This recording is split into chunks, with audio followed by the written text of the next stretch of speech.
अब मैं कुछ ना इलेक्ट्रोस्टैट्स में इलेक्ट्रिक फील्ड का कुछ फॉर्मूला मैं रिवाइज कराता हूं आप लोगों को, ठीक है।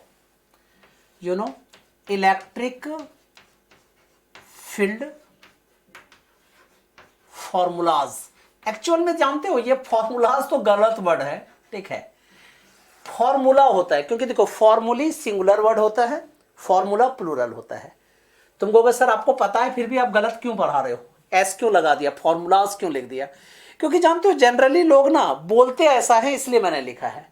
टेक्निकली ये गलत है। तो यही समझ लो कि आज हम लोग इलेक्ट्रिक फील्ड के फॉर्मूला के बारे में डिस्कस कर रहे हैं।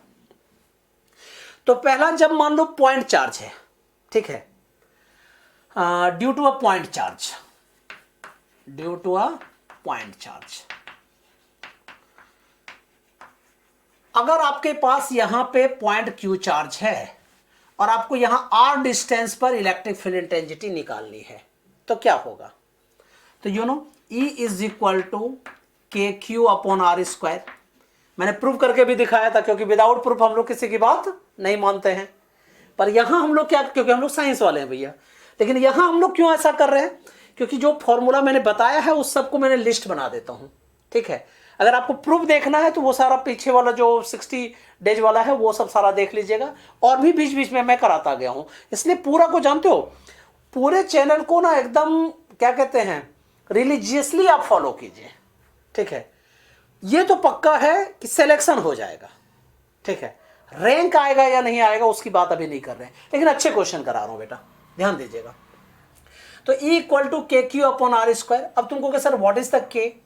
के is the Coulomb's constant which is equal to 1 upon 4 pi epsilon naught.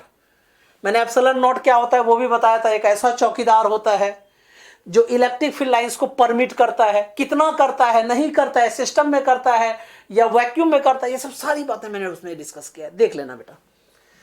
तो यहां आपको क्या फॉर्मूला याद रखना है जी? E is equal to K Q upon R square. ऐसा कब? जब सिंगल पॉइंट चार्ज है तब। तुम कहोगे सर यूनिफॉर्मली चार्ज शेल अगर है, या यू कहो कंडक्टिंग स्फीयर है, तब कैसे निकालेंगे हम लोग? तो due to uniformly charged shell, ठीक है, या ऐसा लिख देते हैं कि कंडक्टिंग स्फीयर, कंडक्टिंग स्फीयर। देखिए अगर आपके पास ये कंडक्टिंग स्फीयर है और इसमें यूनिफॉर्मली चार्ज आपने डिस्ट्रीब्यूट किया है, प्लस प्लस प्लस इस तरह से किया है, ठीक है, और यहां टोटल चार्ज कितना है जी? कैपिटल क्यू है। इसकी रेडियस कितनी है? कैपिटल आर है, ठीक है। और ये कैसा है? शेल। शेल के सरफेस पे प्लस क्यू चार्ज स्फीयर है, क्या कहते हैं, डिस्ट्रीब्यूटेड है। तुम कहोगे सर अगर मैं चार्ज यहां पे रख दूंगा तो ये तो ऑलरेडी ऊपर चला आएगा, क्योंकि हर पाप एक दिन ऊपर चला आता ही है, हर झूठ का एक दिन फांडा फूटता ही है। उसी तरह हर पॉजिटिव चार्ज जो है सरफेस पे चला ही आता है, ठीक है। तो तुम कहोगे कि सर अगर मुझे अंदर में निकालना है, आर की वैल्यू अगर कैपिटल आर मैंने लेस देन कैपिटल आर है, मैंने इसके अंदर कहीं पे हमें निकालना है, तो इलेक्ट्रिक फील्ड इंटेंसिटी कितनी होगी? 0, क्योंकि अंदर में कोई चार्ज ही नहीं है। सारा चार्ज क्या होता है? सरफेस पे चला आता है। अब तुम कहोगे सर मुझे अगर सरफेस पे निकालना है या यहां पे एक पॉइंट है यहां पे निकालना है, तब क्या होगा? तो for are is greater than और equal to capital R, then electric field intensity is equal to K Q upon R square. हमने प्रूव करके भी दिखाया था, डराइव कराया था, ठीक है।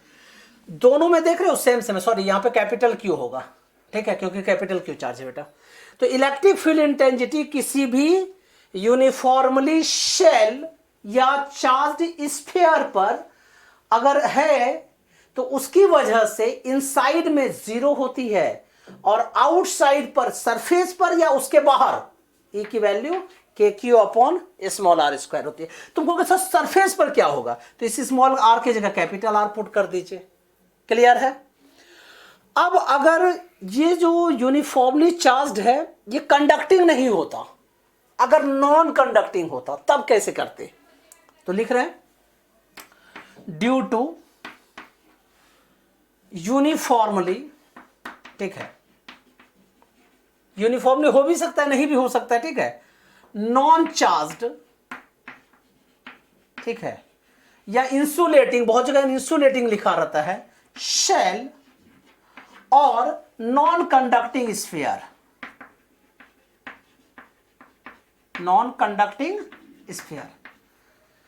देखो बेटा, मैं टाइम का बहुत क्या कहते हैं पाबंद हूं, और टाइम में आप लोगों का 1 मिनट भी किल नहीं करना चाहता हूं, इसीलिए मैं इतना ये सब सारा लिख रहा हूं और आप लोगों को समझा दे रहा हूं। अदरवाइज मैं सबको डराइव करने बैठ जाऊंगा तो बहुत टाइम चला जाएगा, लेकिन पेपर के लिए अभी आपका टाइम नहीं है, इसीलिए। देखो बेटा, अब क्या है कि नॉन कंडक्टिंग स्फीयर है, ठीक है। इसका मतलब अगर यहां पे प्लस प्लस चार्ज आपने रख दिया है तो वो वहीं रह गया जी, वो सरफेस पे नहीं आएगा। जो चार्ज आपने सरफेस पे रख दिया वो वहीं पे रह जाएगा, क्योंकि डिस्ट्रीब्यूट नहीं होगा ना, क्योंकि कंडक्टिंग नहीं है ना जी, यस और नो। और इसकी रेडियस कैपिटल आर है, क्लियर है। अब अगर मुझे इनसाइड में निकालना है या सरफेस पे निकालना है या आउटसाइड पर निकालना है, तब क्या होगा? तो for are is less than r, ठीक है। इसका मतलब क्या हुआ कि उस शेल के अंदर में हमें निकालना है। तब क्या होता है formula? Electric field intensity E is equal to K into capital Q upon capital Q into small R upon capital R cube, clear है। ये कब हुआ? जब इनसाइड में हमने निकालना है। ये डेरिवेशन मैंने कराया भी था आप लोगों को। लेकिन तुम कहोगे अगर सर सरफेस पे निकालना है या सरफेस के बाहर यहां कहीं पे निकालना है, तब क्या होगा? तो E इज इक्वल टू वो स्मॉल r और वो कैंसिल हो जाता है और क्या बन जाता है? के cube upon small r square. तुमको कैसा सरफेस पर ही निकालना है तो स्मॉल r की जगह क्या डालोगे? कैपिटल R पुट कर देना, क्लियर है। तो अब इसको इरेज कीजिए, फिर मैं बताता हूं। Now due to uniformly charged infinite wire. अब तुम कहोगे सर वायर क्या होना चाहिए? इनफाइनाइट लेंथ का होना चाहिए या एक फिक्स्ड लेंथ होनी चाहिए? हम लोग जनरलाइज कर रहे हैं बेटा, वो इनफाइनाइट लेंथ के लिए जनरलाइज कर रहे हैं, ठीक है। तो इसलिए देखोगे कैसे हम लोग बनाते हैं, इस तरह से वायर लिखते हैं और प्लस क्यू चार्ज इस तरह से लिख देते हैं इस पर, ठीक है। और इसमें ऐसे dot dot dot dot dot dot ऐसे बना देते हैं, क्लियर है। इस पे जो चार्ज डेंसिटी है, इसका मतलब चार्ज डेंसिटी का मतलब क्या हो गया? चार्ज पर यूनिट लेंथ, इसको लैम्डा कहते हैं बेटा, चार्ज पर यूनिट लेंथ। मतलब यूनिट लेंथ में कितना चार्ज है, you know this is the lambda. तो इसकी इलेक्ट्रिक फील्ड इंटेंसिटी किसी पॉइंट पर, अगर मान लो ये P पॉइंट है और इसका डिस्टेंस यहां से R है, तो क्या फॉर्मूला होता है? E is equal to 2K lambda upon small r, yes और no. Where R is the distance जिस पॉइंट पर हमें निकालना है, लैम्डा क्या है? Electric charge per unit length, मतलब इसी को लीनियर चार्ज डेंसिटी भी कहा जाता है, यस और नो। और यहां पे K क्या है? ये स्मॉल K होता है बेटा, इसको कूलम्ब्स कांस्टेंट कहते हैं, which is the 1/4 pi epsilon not, clear है। अब इसी तरह से हम लोग एक शीट की निकालेंगे। अगर चार्ज शीट है, ठीक है, तो you know due to uniformly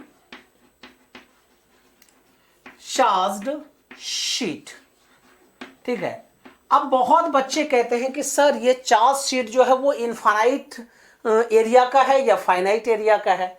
generally हम लोग यहां जो डिस्कस कर रहे हैं यूनिफॉर्मली इनफाइनाइट चार्ज शीट की बात कर रहे हैं, ठीक है।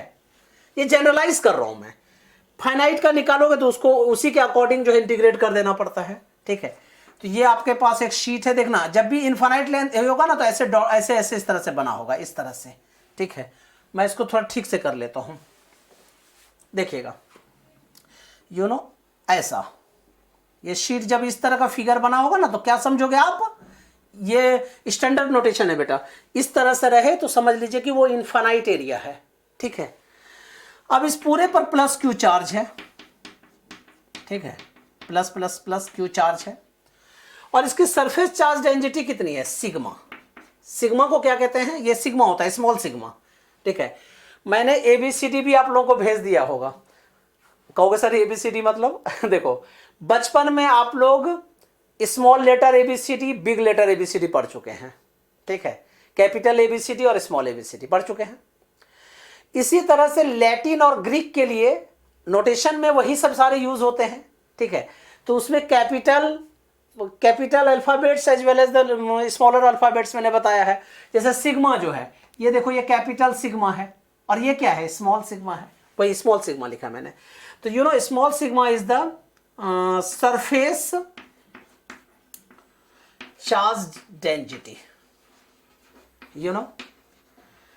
तो अब तुम कहोगे कि सर अगर मुझे इस पॉइंट पर इलेक्ट्रिक फील्ड इंटेंसिटी निकालनी है आर डिस्टेंस पर, तो क्या होगा?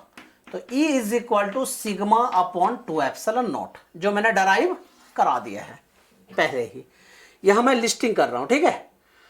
अब अगर तुम कहोगे सर ये यूनिफॉर्मली चार्ज शीट है जिसमें सिग्मा चार्ज डेंसिटी है, तो E equal to sigma upon 2 epsilon naught, वो मैं मान गया। अगर ये शीट काफी थिन है तब क्या होगा? तो यही आंसर होगा। अगर ये शीट थिक है सर तब क्या होगा, ठीक है। तो अगर थिक निकालते हैं, मतलब थिक के लिए कर रहे हैं, तो हम लोग क्या करते हैं बेटा पता है, इस डायरेक्शन में और इस डायरेक्शन में दोनों ले लेते हैं। तो इसका मतलब क्या हो गया, E1 प्लस E2, और दोनों आपस में क्या होते हैं, इक्वल होते हैं जी। तो क्या लिखेंगे, और सिग्मा सिग्मा सेम सेम है, तो sigma upon 2 epsilon not plus sigma upon 2 epsilon not. LCM निकाल लीजिए, 2 sigma upon 2 epsilon not, 2 2 cut sigma upon epsilon naught. तो इन वर्ड पे आप लोगों को ध्यान देना है, क्योंकि जेई बहुत बार खेल जाती है आप लोगों के साथ। क्या कहती है वो, कभी लिख देती है थिन शीट, कभी लिख देगा थिक शीट, तो वो सब सारा पकड़ना पड़ेगा आपको, ठीक है। नेक्स्ट, अब यहां पे एक सिंगल शीट था तब, अगर 2 शीट रहता तब क्या करते, ठीक है। अगर यहां पे एक शीट आपके पास इस तरह से है और ये दूसरी शीट है, और दोनों पर सपोज करो पॉजिटिव चार्ज है, ठीक है। इसकी सरफेस चार्ज डेंसिटी सिग्मा 1 है जी, इसकी सरफेस चार्ज डेंसिटी सिग्मा 2 है। क्लियर है मेरी बात है? तब इलेक्ट्रिक फील्ड इंटेंसिटी क्या होगा? और ये कैसा है, थिन है, थिक नहीं है, थिन है, तब कैसा लिखेंगे? तो देखो बेटा 3 रीजन हो गया। रीजन नंबर फर्स्ट, ठीक है, इसको हम लोग ऐसे बोल सकते हैं रीजन फर्स्ट, और ये हो गया रीजन सेकेंड, और ये हो गया रीजन थर्ड। रीजन फर्स्ट में तो अच्छा पहले टॉपिक का नाम तो लिख लूं मैं, ड्यू टू, ठीक है, यूनिफॉर्मली चार्ज्ड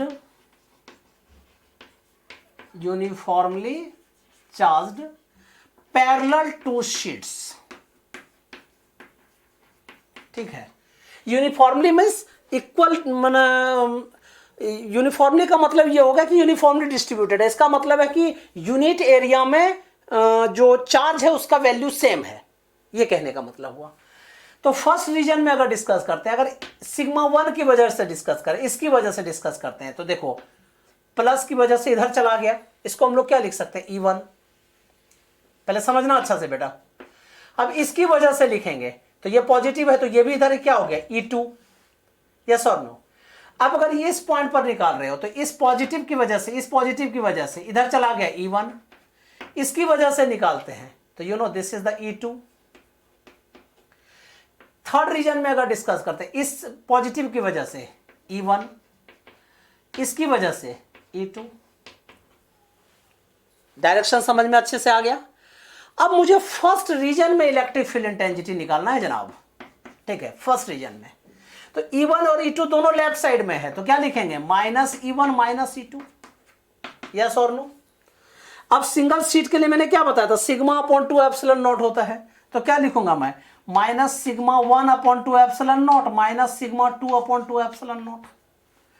तो minus is common, 2 upon epsilon naught is common, sigma 1 plus sigma 2। Yes और नो? ऑब्वियसली यस यार, ठीक है। अब इसी तरह सेकंड की वजह से निकालते हैं, सेकंड रीजन में इन दोनों की वजह से। तो E1 पॉजिटिव है, E2 नेगेटिव है, तो E1 is positive, E2 is negative. तो E1 के जगह क्या लिखोगे, सिग्मा 1 अपॉन 2 एप्सिलॉन नॉट, और इसके लिए sigma 2 upon 2 epsilon not, 1 upon 2 epsilon naught is common, sigma 1 minus sigma 2। Yes और नो? अब इसी तरह थर्ड रीजन में दोनों पॉजिटिव है, तो मैं E3 क्या लिखूंगा, E1 प्लस E2, ठीक है। तो 1 अपॉन 2 एप्सिलॉन नॉट कॉमन ले लीजिए, ठीक है, सिग्मा 1 प्लस सिग्मा 2। क्लियर है? और भी बहुत कुछ मुझे बताना है यार, लेकिन मैं अभी इतना ही रखता हूं। ठीक है, आने वाले लेक्चर में मैं बता दूंगा कि अगर अभी भी थोड़ा बता देता हूं, तुम लोग थोड़ा सा खुद से वर्क करना। अगर ये पॉजिटिव है, सिग्मा 1 अगर पॉजिटिव है और सिग्मा 2 नेगेटिव है, दोनों आपस में इक्वल है, इसका मतलब sigma 1 is the plus sigma and sigma 2 is the minus sigma. ठीक है, तब क्या होगा इसमें पुट करके मुझे कमेंट कीजिएगा।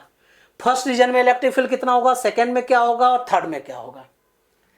और इसी से एक नया लॉजिक स्टार्ट होता है कि अगर दो शीट पॉजिटिव चार्ज इस तरह से रखा है, आपने हाथ करो ऐसे आप लोग, इसमें भी पॉजिटिव चार्ज है, इसमें भी पॉजिटिव चार्ज है, तो इलेक्ट्रिक फील्ड इंटेंसिटी सबसे ज्यादा बीच में होता है, इससे कम इधर, इससे कम इधर।